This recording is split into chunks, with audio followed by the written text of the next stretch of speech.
let's talk about sauces. In the kitchen, in cuisine, especially in the French cuisine, we have mother sauces. Those mother sauces, what we call them mother, is because they're actually the base for a lot of other sauces. And Espagnole is really used in the French cuisine a lot. We use it to make all the brown sauces that you'll find in the French cuisine. Like if you do a pepper sauce, or you can do a bordelaise with a red wine de reduction.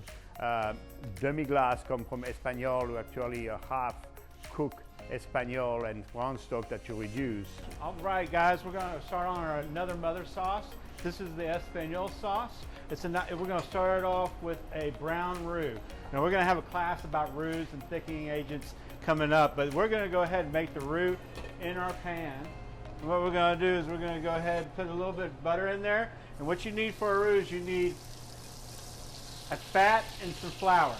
The fat we're going to use is regular butter. We're going to take some of the flour and sift it in.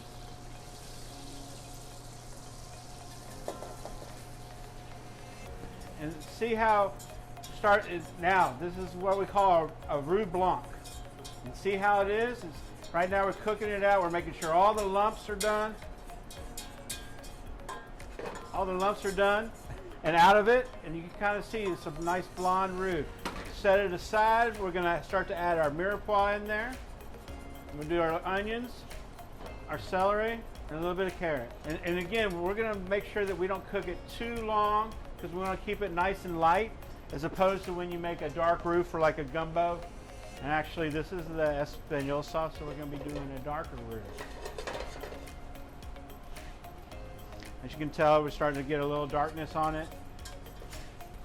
So now we're getting our vegetables nice and tender. You can kind of start to see the roux cooking a little bit. This is the blonde roux state of it. Remember, we did a blonde, that very beginning, it was kind of a white roux. This is going to be your kind of your blonde roux on your way to getting a brown roux.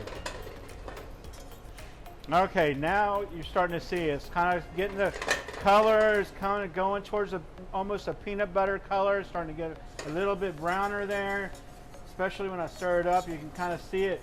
You get away from what it was being blonde to almost a brown roux, and we're almost there to where we can make it.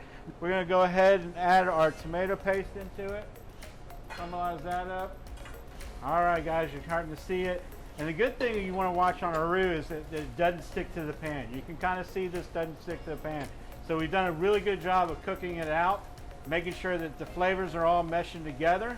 As you can kind of see, the bottom of the pan is really hot. So now we're going to go ahead and add our beef stock.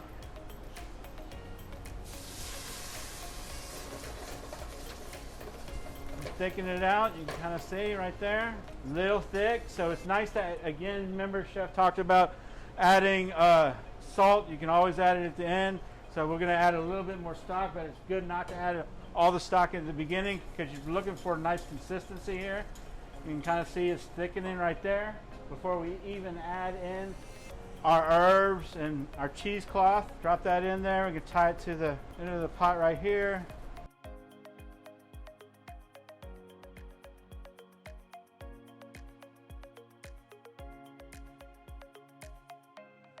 À la minute is a French word for in a minute, referring to making a dish right now from scratch.